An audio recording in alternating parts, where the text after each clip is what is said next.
Hello everyone, my name is Harshmankar and today I'm going to demonstrate the implementation of smart home in Cisco Packet Tracer as a part of my task 7.2D SIT202 IoT research report. And so here you can see the full smart home network topology. At the center we have the home gateway DLC100, which acts as the wireless hub connecting all the IoT devices wirelessly. The devices connected to it include a fan, a garage door, and a window, a siren, a thermostat, a furnace, an air conditioner, a coffee maker, a siren, a lamp, all representing typical smart home appliances. The thermostat here is connected physically to the furnace and air conditioner through these yellow cables, representing that they are controlled physically used for automating temperature management. And over here we have a dedicated PC that acts as the MQTT IoT server connected to the home gateway, and which acts as the central MQTT broker for the entire smart home network. And now let me show you how the MQTT is actually configured in this simulation. The home gateway here handles all the devices registrations and manages MQTT communications over the network. All the devices connected to it wirelessly and register automatically. If I click on an IoT device, if I click on IoT device, let's look at the fan. If we hit on the advanced and go to its config section, we can see it is registered at server 192.168.125.1. This is how every device knows where to publish its MQTT messages. They all point to the same broker address. And here is the dedicated MQTT IoT server. This is the MQTT broker for the whole smart home network, configured with the gateway.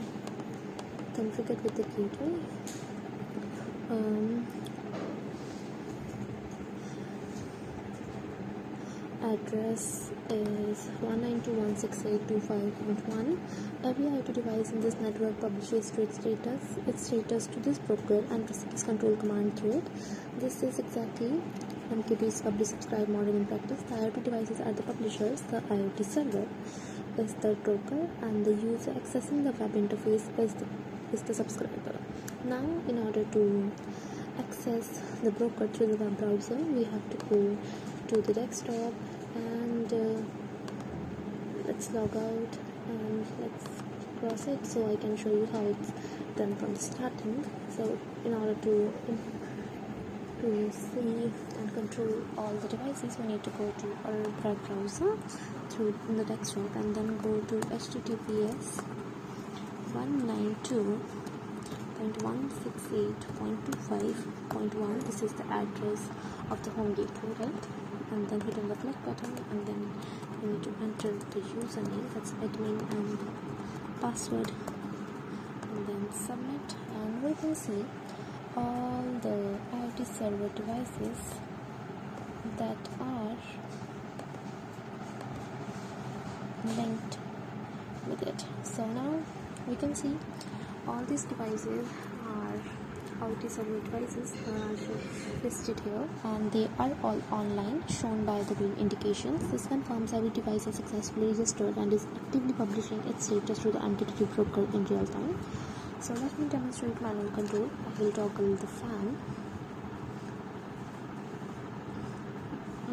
Okay, let's just go to fan and I will toggle the fan. It's currently on high. I can set it to low and then to off. So this is how we can manually toggle it. And now the window, I can set it to on or off. And similarly, this can be done to every other device that is listed here. And like this light, we can set it to dim or fully on and even off. So yeah, that's how we control all these devices. And now let me show you the condition section. This is where the real intelligence of IoT automation comes in. I have set up 3 automated conditions, all based on thermostat temperature readings. Condition number 1 is if the temperature rises above 20 degrees, the air conditioner turns on automatically. And the condition number 2 is the auto heat. If the temperature drops below 19 degrees, below 7 degrees Celsius, the furnace turns on automatically. And the condition number 3 is the fan. If the temperature exceeds 19 degrees Celsius, the fan turns on and also sets the window to open. And yeah, all of this happen without any manual input. The thermostat continuously publishes temperature data to the MQTT broker. The broker evaluates these conditions and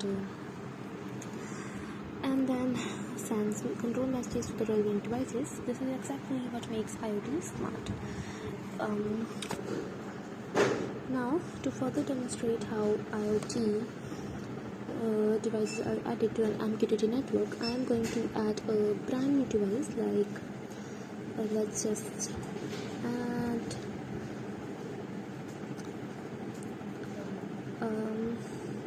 a door right here.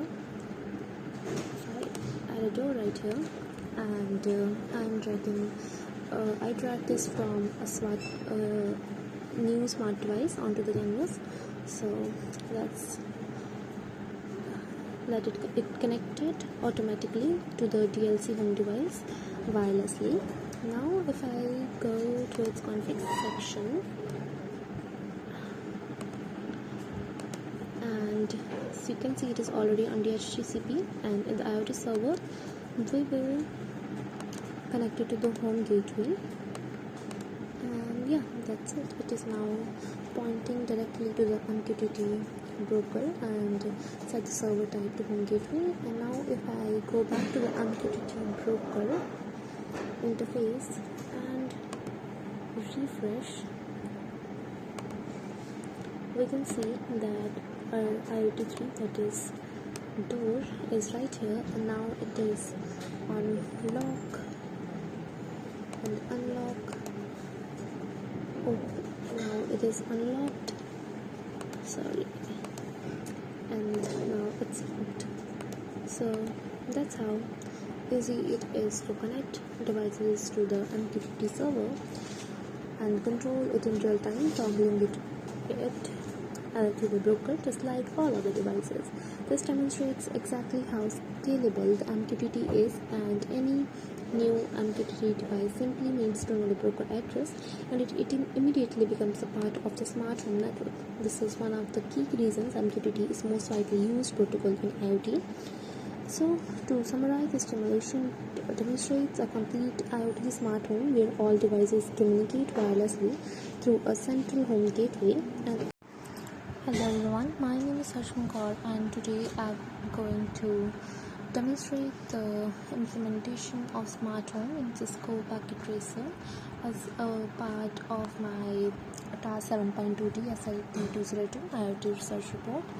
And so here we can you can see the full smart home network topology. At the center we have the home gateway DLC100, which acts as the wireless hub connecting all the IoT devices wirelessly. The devices connected to it include a fan, a garage door,